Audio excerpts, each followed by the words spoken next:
അവർക്ക് ആവശ്യമുള്ളത് കൊടുക്കാനിട്ടാണ്. എല്ലാം കൊടുത്ത ഭർത്താവും ഇങ്ങനെ എന്റെ മുമ്പിൽ പൊട്ടിക്കരഞ്ഞിട്ട് പറഞ്ഞു, എന്നിട്ടും അവൾ എന്നെ വിട്ടിട്ട് ഇറങ്ങിപ്പോയി. ഉസ്താദേ, എന്റെ പ്രിയപ്പെട്ട സഹോദരങ്ങളെ, സഹോദരിമാരെ, അതുകൊണ്ട് എനിക്ക് നിങ്ങളോട് പറയാനുള്ളത്, എല്ലാ നഷ്ടപ്പെട്ട് ഭർത്താവിനെ വിട്ടിട്ട് ഇറങ്ങിപ്പോകുന്ന ഭാര്യമാരുടെ, മാതാപിതാക്കളെ വിട്ടിട്ട് ഇറങ്ങിപ്പോകുന്ന ഓരോ കഥ കേൾക്കുമ്പോ അല്ലാഹു നമ്മുടെ ഭാര്യമാരെ സാലിഹാത്തുകളാക്കി തരട്ടെ. എങ്ങനെയുള്ള ഭാര്യമാരെന്നറിയോ?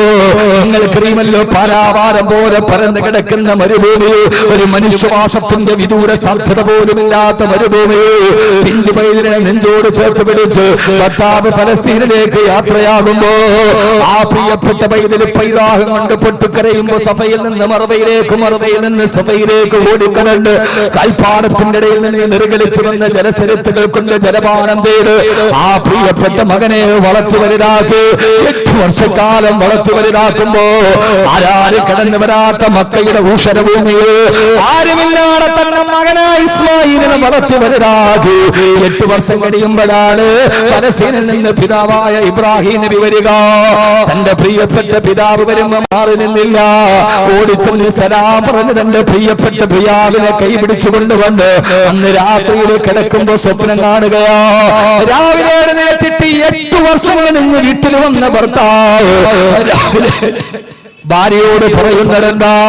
മോളെ ഹാജറ, നിന്റെ മകനായ ഇസ്മായിലിനെ ബലി കൊടുക്കാൻ അല്ലാഹു പറഞ്ഞിരിക്കുന്നു. ഹാജറ, കേട്ടുപഴകിയ ചരിത്രത്തിന്റെ പിന്നാമ്പുറത്തേക്ക് നിങ്ങളെ ഞാൻ മാടി വിളിക്കുകയാ. സഹോദരങ്ങള്, ആ സമയത്ത് നിലവിളിച്ചില്ല, വളർത്തിയതിന്റെ കണക്ക് പറഞ്ഞില്ല. നിങ്ങൾ എവിടെയെങ്കിലും പോയി കിടന്നപ്പോ ഞാനാണ് വളർത്തിയതെന്ന് പരാതി കണക്കും പറഞ്ഞില്ല. അള്ള പറഞ്ഞതാണെന്ന് പറഞ്ഞ് എന്റെ പ്രിയപ്പെട്ട മകനെ പിതാവിന്റെ കയ്യിൽ കേൾപ്പിച്ച് വാവൽപ്പടയിൽ ചാടി നിൽക്കുമ്പോ ഒരു കൈയിൽ മൂർച്ച കൂടിയ പിച്ചാത്തിയും മറുകയിൽ പൊന്നുമോന്റെ കയ്യും പിടിച്ചുകൊണ്ട് ഭർത്താവ് പാറക്കെട്ടിലേക്ക് പോകുമ്പോ വാവൽപ്പടിയിൽ ചാടി നിന്ന് പൊട്ടിക്കരഞ്ഞില്ല, തലയിൽ കൈവച്ച് ശപിച്ചുമില്ല. ആരോടുകൂടി തന്റെ ഭർത്താവിനെയും മകനെയും ഹാജരാകു പാറപ്പുറത്ത് മലത്ത് കിടത്തിയിട്ട് മകനായ ഇസ്മായിലിന്റെ കടുത്തിലേക്ക് മൂർച്ചയുള്ള കത്ത് ചേർത്ത് വെക്കുമ്പോ ആ പൊന്നുമോൻ വാപ്പാ അറുക്കല്ല വാപ്പ, എന്തേ മോനെ, എന്നെ മുഖത്തിന് നേരെ നോക്കിയിട്ട് വാപ്പാക്കന്റെ കടുത്തിറക്കാൻ കഴിയില്ല, അതുകൊണ്ട് എന്നെ കമഴ്ത്തി കിടത്തണേ വാപ്പാ. രണ്ടാമതെന്റെ കയ്യും കാലും കെട്ടിയിട്ട് എന്നെ അറുക്കാവൂ. എന്തേ മോനെ, എന്റെ കടുത്തിറത്തിട്ട് എന്റെ ശരീരത്തിൽ നിന്ന് രക്തം ചീറ്റിച്ചെടുക്കുമ്പോ വാപ്പാടെ പൊന്നുമോൻ ഉപ്പാന്റെ മുന്നിൽ കിടന്ന് കൈകാലിട്ടടിച്ച് പിടയുമ്പോ എന്റെ ഉപ്പാക്ക് പിന്നെ പൂർണ്ണമായി തറുക്കാ കഴിയില്ല. ഉപ്പാ പാതി വഴിയിൽ എന്റെ കരച്ചിലും പിടച്ചിലും കണ്ടിട്ട് വാപ്പേങ്ങാനും ഇതിൽ നിന്ന് പിന്മാറിയായോ എനിക്കും ഉപ്പാക്കും ഉമ്മാക്കും സ്വർഗത്തിലെത്താ കഴിയില്ലല്ലോ ഉപ്പാ. എന്റെ കൈകാലുകള് വെട്ടിവരിഞ്ഞിട്ടേ അറുക്കാവൂ ഉപ്പാ. മൂന്നാമത് പാറക്കട്ടിലും മനന്ന് കിടന്നിട്ട് പറഞ്ഞു വെത്രേ, ഉപ്പാ ഞാൻ മരിച്ചാൽ എന്റെ രക്തം പുരണ്ട കുപ്പായം എന്റെ ഉമ്മയെ കാണിക്കരുത്. എന്റെ ഉമ്മ 8 വർഷക്കാലം മരുഭൂമിയുടെ വിജനതയിൽ ആരുമില്ലാതെ താലോലിച്ചു വളർത്തിയ എന്റെ ഉമ്മാക്കത് സഹിക്കാൻ കഴിയില്ല ഉപ്പോ എന്ന് പറഞ്ഞ ഒരു മകനെ ഞാനെന്ന് ചോദിച്ചതിന്റെ പ്രിയപ്പെട്ട സഹോദരങ്ങളോട് 8 വർഷം കഴിഞ്ഞ് തിരിച്ചു വരുമ്പോ കടുത്തിനെത്തിക്കടുത്ത് ഉപ്പാനോട് സ്നേഹത്തോടെ പറയുന്നൊരു മകനെ ഇബ്രാഹിം നബിക്ക് സംഭാവന ചെയ്ത കഥാപാത്രമേതാ? ആ കഥാപാത്രമാണ് ബീവി ഹാജറ റളിയല്ലാഹു തആല അൻഹാ. മരുഭൂമിയിൽ നിന്നുകൊണ്ട് മകനെ വളർത്തുമ്പോ ഓരോ സമയത്തും ഭക്ഷണം വിളമ്പി കൊടുക്കുമ്പോ പൊന്നുമോനെ ഇസ്മായില്, നിന്റെ വാപ്പയായ ഇബ്രാഹിം ഫലസ്തീനിലേക്ക് പോയത് നമ്മളെ ഇട്ടേച്ച് പോയതല്ല, അല്ലാഹുവിന്റെ തൃപ്തിക്ക് വേണ്ടി പോയതാണ്, പടച്ചറപ്പിന്റെ ദീനിന് വേണ്ടി പോയതാണ്. അതുകൊണ്ട് ഉപ്പാനെ വെറുക്കല്ല മോനെ എന്ന് പറഞ്ഞു വാപ്പയുടെ അഭാവത്തില്, വാപ്പയില്ലാത്ത സമയത്ത് മക്കളോട് വാപ്പയുടെ ത്യാഗത്തിന്റെ കഥകൾ പറഞ്ഞു കൊടുക്കുന്ന ഒരു ഹാജറയായ ഭാര്യയെ നമുക്ക് കിട്ടിയാലല്ലാതെ നമ്മൾ വീട്ടിലില്ലാത്ത സമയത്ത് 3 നേരം മക്കൾക്ക് ഭക്ഷണം വിളമ്പി കൊടുക്കുമ്പോ പൊന്നുമോനെ നിന്റെ വാപ്പ സൗദി അറേബ്യയിൽ കിടന്ന് ഈ പൊരിവയിലത്തെ കഷ്ടപ്പെട്ടുണ്ടാക്കിയ അയച്ചു തരുന്ന പൈസയാണ് നമ്മുടെ മുമ്പിൽ ആഹാരമായിട്ട് നിൽക്കുന്നത്. നിന്റെ വാപ്പ കടുവാപ്പള്ളിയിലും മത്തിക്കച്ചവടം നടത്തി രാവിലെ മുതൽ വൈകുന്നേരം വരെ നടുറോഡിൽ ഇരുന്നിട്ട് മീൻ കച്ചവടം നടത്തി രാവിലെ മുതൽ വൈകുന്നേരം വരെ കട തുറന്നു വെച്ച് ഒരു നേരത്തെ ഭക്ഷണത്തിന് വേണ്ടി കഷ്ടപ്പെട്ടു. നിന്റെ വാപ്പ ഏറ്റവും ചെറിയ ശമ്പളത്തിലും ജോലി ചെയ്ത് കിട്ടുന്ന പൈസയാണ് മക്കള്. നമ്മുടെ വാപ്പ കഷ്ടപ്പെട്ട പൈസയാണ് ഈ തരുന്ന ആഹാരമെന്ന് 3 നേരം ഭക്ഷണം കൊടുക്കുമ്പോ ആ സമയത്ത് പ്രിയപ്പെട്ട ഭർത്താവിന്റെ പ്രിയപ്പെട്ട ഉപ്പാന്റെ ത്യാഗത്തിന്റെ കഥ പറഞ്ഞു കൊടുത്ത് മക്കളെ വളർത്തുന്ന ഒരു ഹാദറക്കല്ലാതെ നമ്മുടെ സ്വർഗത്തിലേക്ക് നമ്മുടെ ഭാര്യയായി വരാൻ കഴിയില്ലെങ്കിൽ എന്റെ പ്രിയപ്പെട്ട സഹോദരാ, എന്റെ പ്രിയപ്പെട്ട സഹോദരാ, അല്ലാഹു നമ്മുടെ ഭാര്യമാരെ ഹാജരാക്കി തരട്ടെ, ഹാജരാക്കി തരട്ടെ. അതുകൊണ്ടാണ് അല്ലാഹുവിന്റെ റസൂൽ നബി മുഹമ്മദ് മുസ്തഫ സല്ലല്ലാഹു അലൈഹി വസല്ലം പറഞ്ഞത് ഇയ്യാകും വഹലറാഉദ്ദമി, നിങ്ങളെയും ഹലറാഉദ്ദമിനെയും നിങ്ങൾ സൂക്ഷിച്ചുകൊള്ളണേ. സഹാബത്ത് ചോദിച്ചു നബിയേ മാ ഹലറാഉദ്ദമി യാ റസൂലല്ലാഹ്, ഹലറാഉദ്ദമ ആരാണ് നബിയേ? അല്ലാഹു നമ്മുടെ ഭാര്യമാരെ ഹാജരാക്കി തരട്ടെ. വാപ്പയില്ലാത്ത സമയത്ത് സമയം നിങ്ങൾക്ക് പോകാൻ ഉണ്ടോ? ഇല്ല. അവനാൻ ഇതുകൊണ്ടെങ്കിലും നന്നാവട്ടെ എന്ന് കരുതുന്ന ഒരാശ്വാസത്തിന്റെ വാളാണിത്. ഇനി ഇതൊക്കെ പറഞ്ഞിട്ട് കാര്യമുള്ള സഹോദരങ്ങളെ, തെറ്റ് ചെയ്യരുത് എന്ന് പറയാൻ കഴിയുന്ന ഒരു സാഹചര്യം നമ്മുടെ മുമ്പിലില്ല. വളരെ ഗൗരവമായി ചിന്തിക്കണം. ഞാനൊരു കാലഘട്ടത്തിന്റെ പ്രഭാഷണമാണ് നിർവഹിക്കുന്നത്. നിങ്ങൾ വ്യഭിചരിക്കരുത് എന്ന് പറയാൻ കഴിയുന്ന ഒരു സാഹചര്യം നമ്മുടെ മുമ്പിലില്ല. കാരണം കൈ തൊട്ടാൽ വ്യഭിചാരമാണ്, കണ്ണ് തുറന്നാൽ വ്യഭിചാരമാണ്. നിങ്ങൾ ഒരു അന്യ പെണ്ണിന്റെ മുഖത്ത് നോക്കരുത് എന്ന് പറയാൻ കഴിയുന്ന ഒരു സാഹചര്യമില്ല. കാരണം എഞ്ചിനീയറിംഗിന് പഠിക്കുന്ന മോളുടെ കൂടെ അവന്റെ കൂടെ പഠിക്കുന്ന ഒരു കുട്ടി വന്ന് ഒരു ബൈക്കിൽ ഇറങ്ങിയാലും വാപ്പാക്കും വാക്കും മുതൽ തെറ്റായിട്ട് തോന്നാറില്ല. മോൾ എഞ്ചിനീയറിംഗിന് പഠിക്കുക, 10ാം ക്ലാസ്സിൽ പഠിക്കുന്ന മോൾ ആ കൂടെ പഠിക്കുന്ന ഒരു കൂട്ടുകാരന്റെ ബൈക്കിൽ വന്നിറങ്ങി.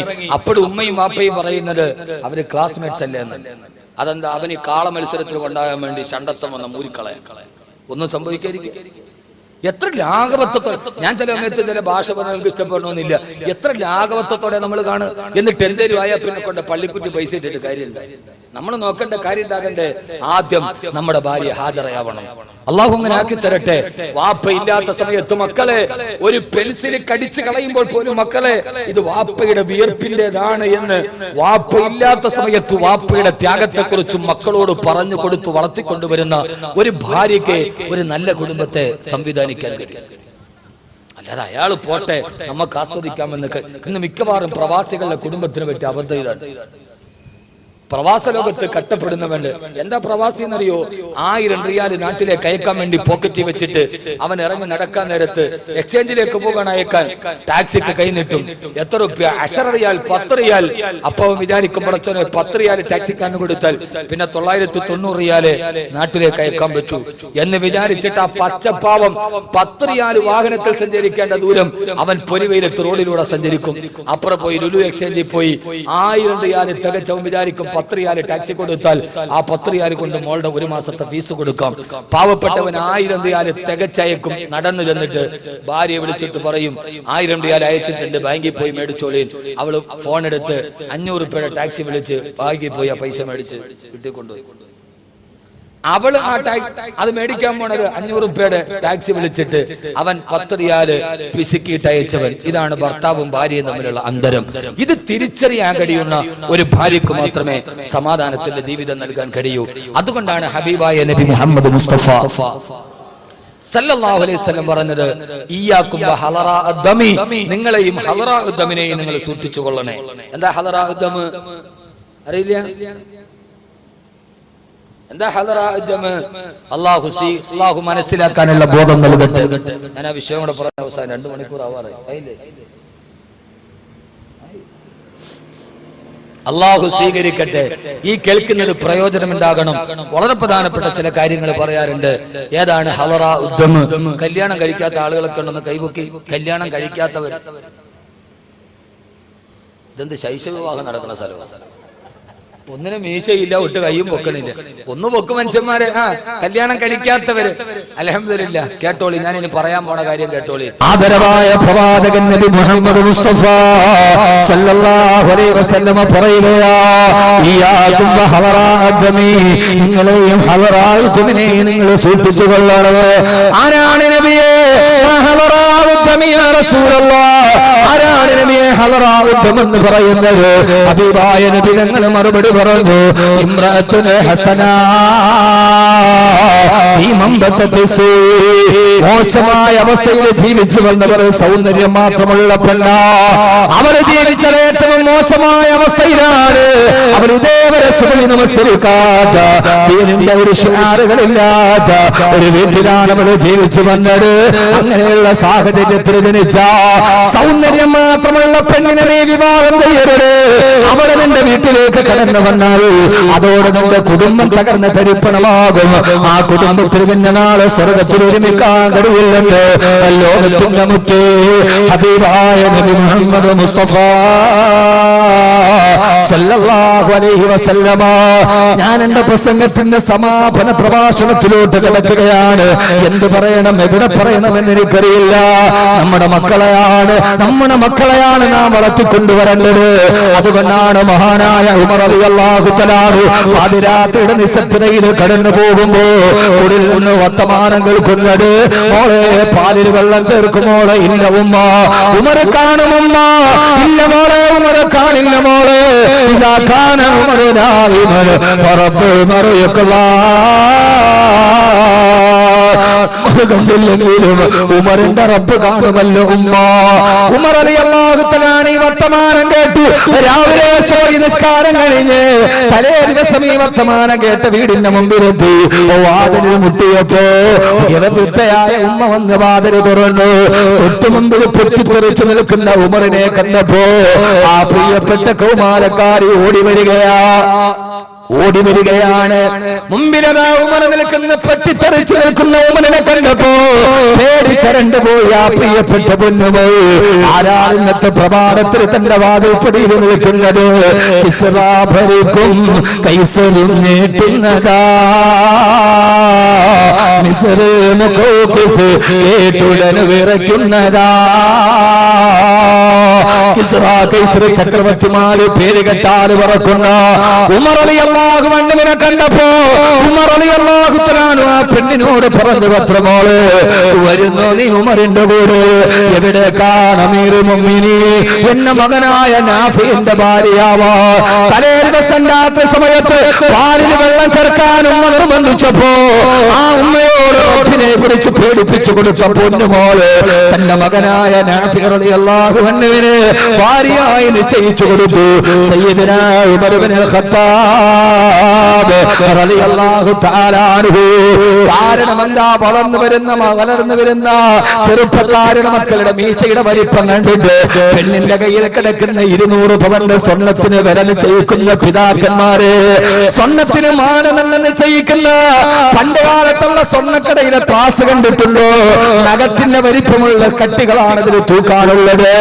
ഇന്ന് നമ്മുടെ ജൂവലറികളിൽ ഇരിക്കുന്ന ത്രാസ് മലഞ്ചരക്ക് കടയിൽ ഒട്ടുപാട് തൂക്കാൻ വെച്ചിരിക്കുന്ന ത്രാസാണ്. കാരണം 20 കിലോ 30 കിലോ സ്വർണ്ണമാണ്.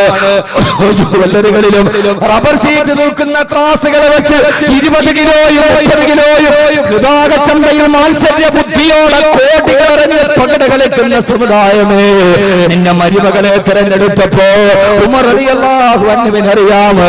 രാത്രിയിൽ റബ്ബിനെ പേടിച്ചിട്ട് പാലിൽ വെള്ളം ചേർക്കാത്ത പെണ്ണ് തന്റെ മകനായ നാഫി വർഷങ്ങളോളം കിടപ്പറയിലേക്ക് വരാതിരുന്നാലും അവൾ തന്റെ മകന്റെ സ്ഥാനത്ത് വേറൊരാൾക്ക് കിടപ്പറയിൽ സ്ഥലം കൊടുക്കില്ല എന്ന് ഉമർ റളിയല്ലാഹു അൻഹുവിനെ നന്നായിട്ടറിയാം. എന്റെ പ്രിയപ്പെട്ട സഹോദരങ്ങളെ, ഈ ഒരു കാലാവസ്ഥയിലേക്ക് നമ്മൾ നടന്നു വന്നാലല്ലാതെ, ഈ ഒരു കുടുംബത്തിന്റെ ബന്ധത്തിലേക്ക് നമ്മൾ കടന്നു വന്നാലല്ലാതെ നിലപാട് ഇത് മണ്ണോടെ അവസാനിക്കാനുള്ളതല്ലോ, നാളെ പടച്ചിറപ്പിന്റെ മുമ്പിലേക്ക് വരാനുള്ളതല്ലേ. അല്ലാഹു നമ്മളെ സ്വീകരിക്കുമാറാകട്ടെ. അങ്ങനെയുള്ള പെൺമക്കളെ, അതുകൊണ്ടാണ് പാതിരാ സമയത്ത് വീടുകളിൽ നിന്ന് രഹസ്യകാമകന്മാരെ പിടിക്കപ്പെടുക. പ്രണയമെന്ന മൂന്നക്ഷരത്തെ കാമമെന്ന രണ്ടക്ഷരവുമായി കൂട്ടിച്ചേർത്ത് പ്രണയമാണ് വലുതെന്ന് കരുതിയ ചെറുപ്പക്കാരാ, പൊന്നുമോനെ, പ്രണയം പണ്ടുമുണ്ടായിരുന്നടാ. പ്രണയം ഇരുവേറ്റപ്പടയിലും മുങ്ങിച്ചത്ത മൊയ്തീനുണ്ടാക്കിയ പ്രണയമല്ല, ഇത് ചങ്ങമ്പുഴയുടെ രമണനുണ്ടായപ്പോഴല്ല പ്രണയമുണ്ടായത്.